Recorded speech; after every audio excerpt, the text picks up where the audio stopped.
One hire that I've made for my law firm has been more impactful than any other hire so far. And it wasn't bringing on another associate or clerk, although that's been pretty helpful too, but the most impactful hire has been my intake manager. And to be clear, it's not just because this individual person is an A player themselves, because frankly, everyone on my team thus far has been an A player and it's been really awesome. But for the actual role itself, it proved to be more important than all the others because it was the first bottleneck that I was facing with my law firm and would continue to be a big bottleneck if we didn't address it now and would prevent us from scaling in a big way. Here's how. When I was solo at this law firm, which really wasn't all that long ago, I was doing everything for the firm. It's in the name, it's a solo law firm. So that means I was not only doing the marketing, I was doing the intake, I was doing the fulfillment, actually billing, I was actually sending out the bills as well, trying to collect, and so on, everything from start to finish. But I reached my first real bottleneck when I started running ads to my law firm. When that happened, I got a big spike in leads, and I now had to somehow field these leads, and that takes time.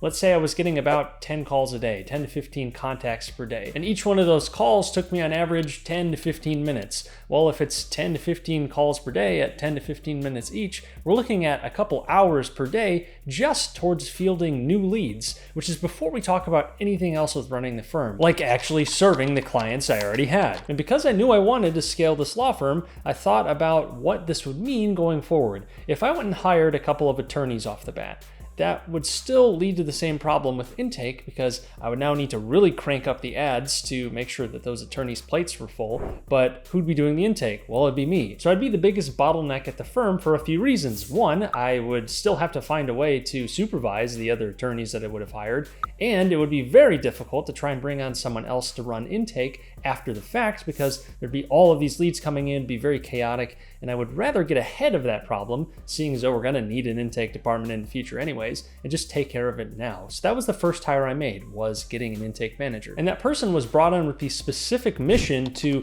build a wonderful intake process and build the intake team that would carry out that process. So they were really coming in as a leader from the get-go. I looked for someone who had experience in building intake teams before, and the person I ended up hiring does have experience doing that. She's built multiple intake departments in the past, so that was a huge plus. And a month or two after that, we now have a nice intake process that still has room for improvement, but we now have a working process that has multiple people on the team that all have their own defined roles in either covering calls or trying to close clients and getting them to become actual clients for the firm and collecting retainers up front so that the attorneys can just get right to work right after that. It gives us way more capacity to bring on new clients and also gives me more time to not spend it on intake, and I can instead spend that time towards trying to build out the attorney team now, which is the new bottleneck. It gives me a lot more confidence going forward in the ability to scale the firm because now the intake process should continue to get better and we just have so much more capacity to start throwing more money at marketing, bringing in more leads, and then we'll have the people there in place to service those leads. I think intake is one of the biggest reasons that solo attorneys struggle to scale. You see a lot of attorneys who have a nice book of business, but they struggle to get past a certain point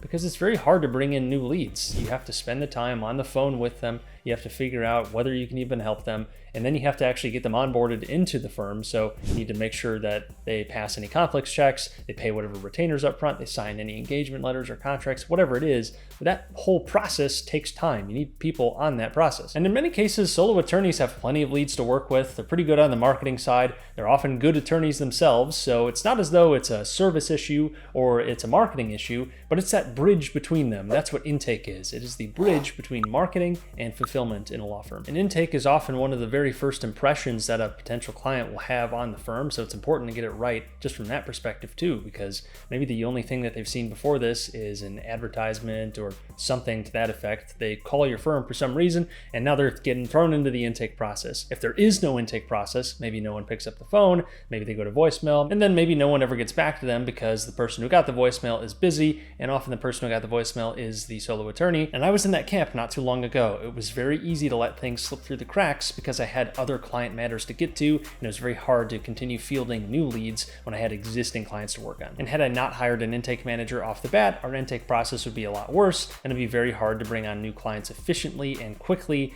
and it would be very difficult to try and scale up our marketing to fill the plates of all the other attorneys that we plan on hiring. So I'm really happy with how that hire has gone. But of course, there are a lot more things to work on in all sorts of areas around the firm, so we'll keep pressing forward. Otherwise, if you like this video, be sure to subscribe, and I'll see you in the next one. Thanks for watching.